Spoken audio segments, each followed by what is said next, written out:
Армысыздар, құрметті көрермендер. Эфирде қонақпен жүздесу бағдарламасы. Сіздермен бірге Аяулым Мадиярқызы. Бүгінгі біздің қонағымыз Жетісу университетінің түлегі, жастар орталығының психологы Диана Саятқызы. Қош келдіңіз студиямызға, көңіл-күйіңіз қалай? Рахмет, жақсы. Диана, алғашқы әңгімемізді мамандығыңыздан бастасақ. Қалай келдіңіз бұл мамандыққа, неге психолог мамандығы?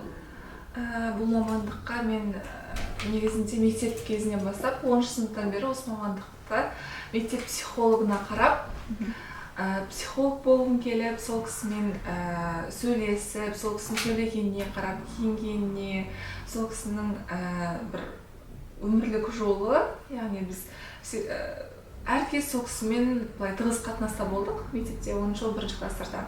Сол кісіге қарап психолог боламын деп алма мақсат қойып, соған енді алдағы уақытта жетіп жатырмын. Керемет.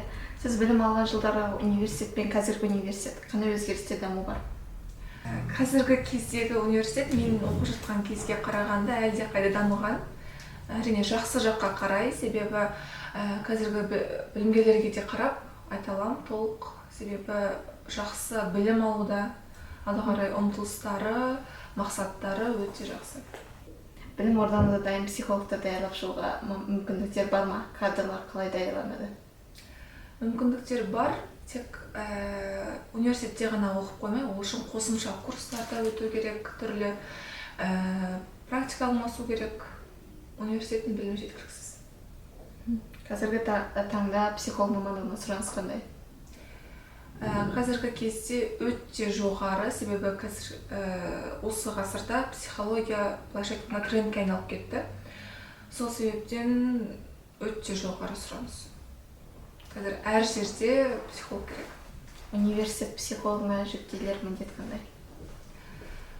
Университет психологына жүктелер міндет өте көп, себебі білімгерлер де өте көп. Сен олардың барлығымен жұмыс істеп үлгермейсің, және олармен де тығыз байланыста болу керек әрқашанда. Уақытыңды тиімді пайдалану керексің. Әр кезде оларға, әр білімгерге әртүрлі подход керек. Университеттің кез келген білімгері психолог мамандығына жүгіне ала ма? Әрине, кез келген кезде. Қазіргі жастар, студенттер арасында қандай психологиялық ауытқушылықтар бар деп ойлайсыз? Психологиялық ауытқушылық көбінесе жастардың, яғни бала кезден бастап байқалады. Мұндайды біз девианттық мінез-құлық деп атаймыз психологияда. Және бұлар көбінесе адам көп шоғырланған кезде музыканың дауысынан немесе жанжалдан одан сайын ушығып кетпесе, бұлай байқалады. Университетімізде оқитын ерекше дарынды балалармен қандай жұмысты жүргізіп жатыр бүгінгі таңда? Негізі ерекше дарынды балаларға олардың логикалық, шығармашылық ойлауының қабілеттерін барынша алдыға қарай дамытуға ұсыныс білдірер едім, себебі олардың дамуы шектелмеу керек. Және бір мәселе туындаса, оны жан-жақты шешуге жол іздеу керек. Университет жастарына психологиялық көмек көрсету мақсатында қандай жұмыстар жүргізіледі? Көбінесе тренинг, біз жеке консультация жасаймыз, өзім жеке сөйлесемін. Тренинг және біз ашық сөйлесеміз, ешкіммен қысылмаймыз. Бәрі жеке маған өздерінің ойларын ашық жеткізе алады. Маша. Психология мамандығы әрі қызық, әрі қиын мамандық. Өзіңіз қалай жетілдіріп отырасыз?